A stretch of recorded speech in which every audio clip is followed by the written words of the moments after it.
UNCAF pregame show, closeout game. You got myself, my dad, and more importantly, the Cobra Kai tank top is in the building. I repeat, the Cobra Kai tank top is in the building, and it's time, Dad, to do what? What do we got to do today, Dad? No mercy. Sweep the leg. Sweep the leg. We got to send these And guys or keep them. yeah, I don't have a problem with it. So let's go. Yeah. And you know what? This is not a movie. This is a team that is much better than another team. So I think the leg is going to be swept tonight. I am pretty confident in the Celtics team. Another, you know, gut kick for this Pacers team. If you saw the post game, I was over the moon for that post game. Uh, I was not expecting us to come back. I think we were down 18 at one point, and for us to battle back, steal another game just like we stole game one. I'm really curious how this Pacers team battles back, if they battle at all tonight. Dad, what are your thoughts? I know we didn't really get to hear your thoughts of the post game. Yeah, great job on that show, Matt. The old bull was watching that at about 3:30 in the morning and um, in a condition that I'm sure you can imagine on a Oh yeah, Saturday night. And wow, was I losing my mind? Up and down, crazy game. It's so relieved, so glad they won. We talked about it in the pregame, right? We said don't think because Halliburton's out that that's it, automatic win, because they're a better defensive team without him, and everyone just gets a boost. They're like, "Yep, no, we're out our best player. I got like the green light to shoot you know, whenever I'm open," and guys get their confidence up, and yeah, that's what happened. So now that we're up 3-0, though, I just I we are due for a nice. I know I'm spoiled. Comfortable, up by 30, late in the third, sit to start a game. We haven't had one of those in a while. We are due for it. Indiana knows they're not coming back from 3-0 down. no, So, I tell you this, I was wrong about them because I said if the Celtics can just get off to an early lead quick, they're probably going to just bail and start making vacation plans. Celtics get up to a 9-point lead like minutes into the game. Probably a little too early, but I'm like, oh, here we go, baby. Up nine, keep that foot on the gas pedal, all the cliches, foot on yep, the oh throat, yeah, blah, blah, blah.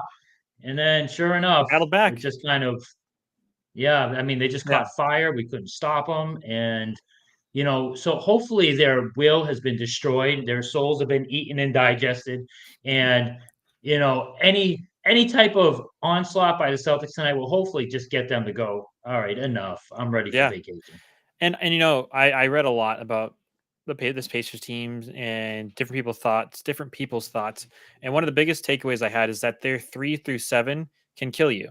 And it's totally right. Almost every time I saw McConnell get close to the paint, I'm like, no. And he does this stupid little push shot, and it is Yeah. absolutely money. Um, I think what I talked about, in the pregame and the postgame, is that eventually you're going to need these guys to really go absolutely wild. I don't know if you hear. Do you hear crinkling? I do Uh, not. okay, But good. Matt, did Yeah, go you? ahead. Yeah, go ahead. No, I Do you like. remember what I sent you before it? I'm like, what are they doing starting Shepard? How are Yeah, they not starting McConnell? Like, are they out of their mind? And they took him out, Shepard out pretty quickly, and replaced him with McConnell, who got big minutes. And I was hoping they would stick with that because I knew that was a mistake. yeah. No, Ben Shepherd brought absolutely nothing to that game. Zero turnovers, but he also had 0 points. And McConnell, how many minutes did McConnell play? I don't understand. He's kind of like the Lou Williams of this kind of generation of I need to come off the bench even if I'm really the best player that's performing. So Yeah, he played more minutes than Shepard. Shepard still got 26, but McConnell got the minutes at the end of the game. He had a huge three at the end of the game. And yeah, Dad, I mean, this is going to be super interesting. This Pacers team, we didn't really see him miss too much of a step or lose too much of a step offensively without Halliburton there. You were right about their defense. Their defense was definitely a bit tighter, but I absolutely loved the way our guys played towards the end of that game. And it's almost as if we're the antithesis of what we were the last few years, where we'd start these beginning of these games off going crazy, and then we'd blow these huge leads. Now this Celtics team has been flipped on its head where we stay kind of close in the beginning of the game. Sometimes we do blow them out, but for the most part, it's relatively close. And then at the end, we make up this difference. Our third and fourth quarter play has been so much better over the last few months than it has been for the last few years for the Celtics. I don't know if that's something you've noticed yourself. I mean, that's what we've been preaching since day one. It's, with Smart out the door and Grant Williams out the door, we said Holiday in, Porzingis in, Derek White in a bigger role. Their end of game offense has to be better, and it absolutely was this year. There were stretches where they were still struggling when they went with too much ISO ball, but knock on wood, man, Yeah, they've been getting away with that. The passing, the clutch plays, they've been spreading the ball real quick, around. I'm It going to leave this hasn't to you, been, Dad. Okay, I'm going to leave this to you. I got to take a phone call. Okay. All right. Good luck. yeah. So that's been a big deal, and it's been great to see, right? So I fully believe that Tatum has bought into the I don't care about my individual stuff anymore. Let me get my championship. Guys like Garnett and everyone else were probably in his ear and they said, listen, dude, trust me, win your championship. You won't care about anything else when you see how that feels besides winning more championships. You do get an MVP someday, it'll just be gravy, but you won't hold it anywhere near as important. I'm starting to feel like that has sunk in with Tatum, sunk in definitely with Brown, and it's just great to see.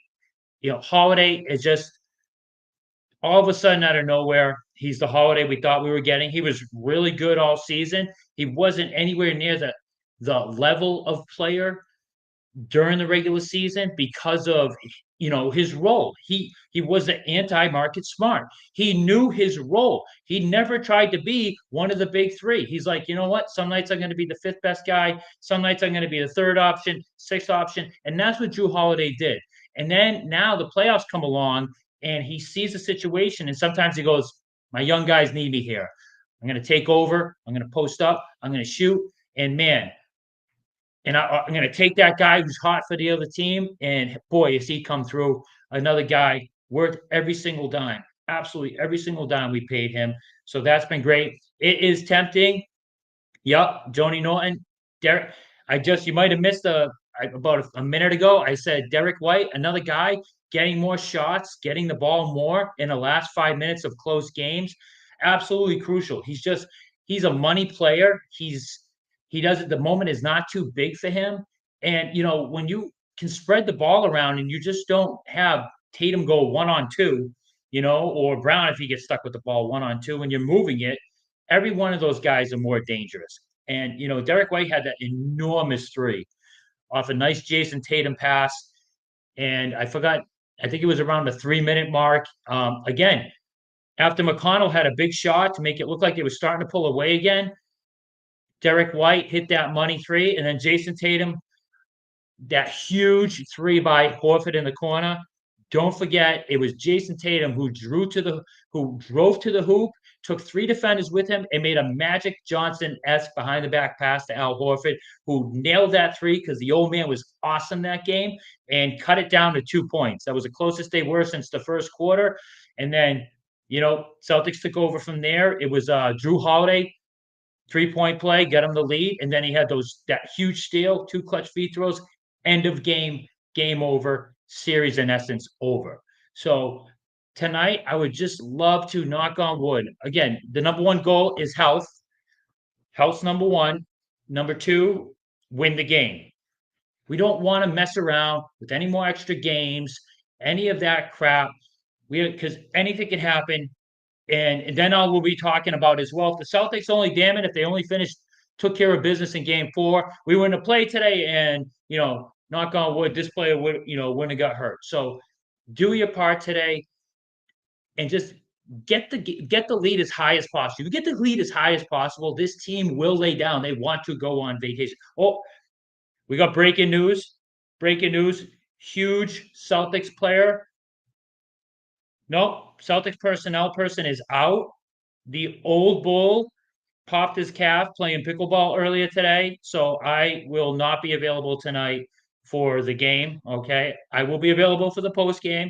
So, but the old bull hurt himself pretty badly today. You know, that's what happens when you're trying to be 20 years old, trying to be Jason Tatum when you're 51 and you run around like a crazy man, you know, dominating the pickleball world. And that's what happens. So anyway, getting back to the Celtics. I don't know where my son is. Oh, wait, we got Yep, movement come here. back. I think he Oh, might be geez. back. Yeah, There I he am is. back. And we also have Joni. Joni, I appreciate you chiming in. I think it's the first time I've read your name on the podcast. Don't forget about Derek White. Totally agree. I don't know what you were agreeing with, but she was agreeing with you. She agreed with what you said. Yeah, my dad hurt himself, and it kind of leads in the Porzingis news. Did you discuss the Porzingis news, Dad? I, I did not, and it's funny because I'm pretty sure I got the exact same injury as Porzingis. I've heard that expression. Oh my! I felt my hamstring pop, my bicep pop. Yeah, I never felt that in my life, and I played a lot of sports. And all of a sudden, I felt my calf pop today, yeah. and it has been, Listen, so I have listen. inside information. Let me Yeah, tell you, you cannot play on this. I cannot yeah, even walk right now. It's an embarrassment, right? So at this moment, I've been icing it all day. I don't know how I'll feel tomorrow, but yeah. And this now injury listen, is no joke. listen, everyone, of course, feels bad for the old bull, but the people want is the segue into Porzingis. And we've learned Yes, two different things today. I didn't share the second one with you, Dad. yes, Peyton Pritchard asked by Abby Chin directly on the sideline at shoot around today how Porzingis is looking. He says he looks really good, and he actually went on to say that uh, he thinks he'll be back very soon, right? And that is super inside information, right? This is not some that's BS real source. breaking news. Real breaking Major, news right there. major breaking news because this Yeah, is the guy who's in Auerbach Center with him, who's practiced with him every day. He knows whether Porzingis is actually practicing or not. This is not Woj talking to some, equipment manager who is like walking by. So that's huge. Here's the other breaking news. The Sports Center of Latvia put out that Porzingis will be back game 5 or game 1 of the finals, whichever happens. And that's I like big. that. That and so like a lot of people are like, oh, I don't know if I trust this Latvian source. This is their sports center. This is their 1A sports reporting. And I'll tell you, the people who are going to have the best access to the people around Porzingis are the people in Latvia, right? Probably talking to his mom, Probably his his aunt. family. His Oh yeah, family. probably direct sources Absolutely. from his family. So the impression is after kind of being very nervous after he didn't, suit up or he was listed as out for game 3 and game 4. There's a lot of comfort there. So hopefully Porzingis is back in form and playing for the Boston Celtics here soon. Even if it's a tune-up game, hopefully it's in the finals and we don't even have to do game 5. But we'll see. Big news because Porzingis is big. Yeah, especially against Dallas. We're not gonna. I mean, we're gonna. I'm gonna see if the young Cav wants to do a kind of a Gotta. pre-championship. Like not just Yeah. before the game. Maybe we do like a full half-hour show or something. A preview of the finals. There is a lot to talk about getting the Dallas Mavericks, which is looks like knock on wood. And holy cow, the side stories and all that's going to be amazing. So we're going to look out for that. I'm not sure what day we're going to be doing it yet, but here's my thing, Matt. Here's what I'd like to see tonight too. Not just to get the starters off the floor, all that good stuff. I want to see them force feed Hauser. We need Hauser. I try to get that. Just get him to hit one 3-pointer and see if it just like you know, Ignites him. kind of Yeah. snaps him out of it, like gets his confidence up. I want to see Hauser shoot until he hits 2 3-pointers. I don't care how many shots it takes. Hopefully the Celtics are in a position like that where they're not losing the game. We need him. We need that guy to be what he was in the regular season. I want to see them force Hauser, keep letting him shoot until he gets at least 2 of those. Because I got bad news for you. Us playing Dallas, that is not a good matchup for Pritchard. That is a terrible matchup for Pritchard. It's going to be Drew Holiday, Derek White, constantly on trying to keep up with Irving.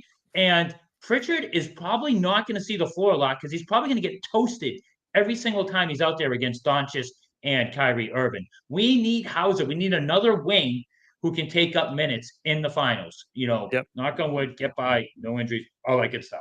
All that good So stuff. that's Yep. my what I All want to the see all, tonight. all, all the Absolutely. rigmarole, all the caveats. Yeah. Big game, 4 minutes Yes. past 8 o'clock. So definitely go Celtics. I think they definitely pull this out tonight. It's not, of course, very bold of me to say, but we will see. This Pacers team showed us a lot less quitting compared to game 2. Game 3 was pretty tough on their part. I think more 2-pointers win the game. So many lost points on 3 pointers. That's Joni coming in.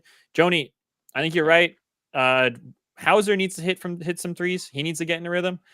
We'll see if we can, abuse some of these matchups because a lot of this Pacers team wouldn't even be starting on our team. So we'll see. Joni, if you've listened to podcasts, you'll know that I'm a big 2 point proponent. Like I get it. It's a 3 point league again, 3 point games. They're huge, right?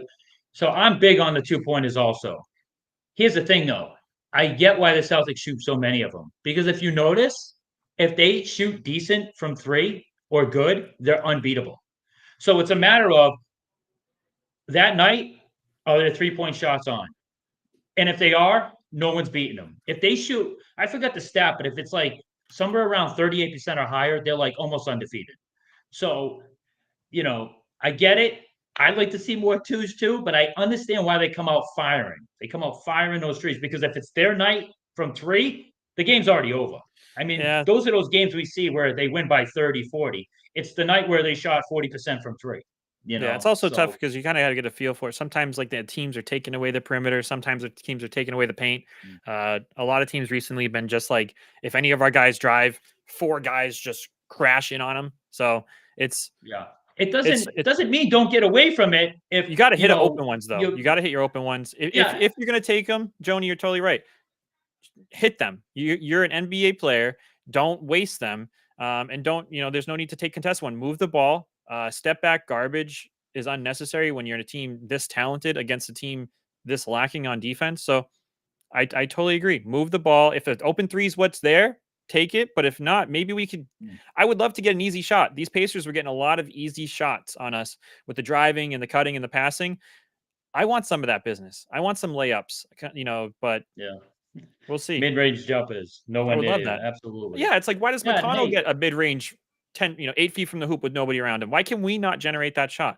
So, yeah. we could if we tried. And yeah, it doesn't mean if like we're halfway through the second quarter and we're shooting 18% from three as a team, you don't get away from it. Try to score in other ways. But hey, I get why they come out firing from three. Hey, because if they find out if it's their night, then it's the game's practically over already. So that's kind of why they do it. But I'm with you, Yep. Joni. All Alrighty. right, Well, ready to roll? all right, everybody. We will see you later. Go Celtics.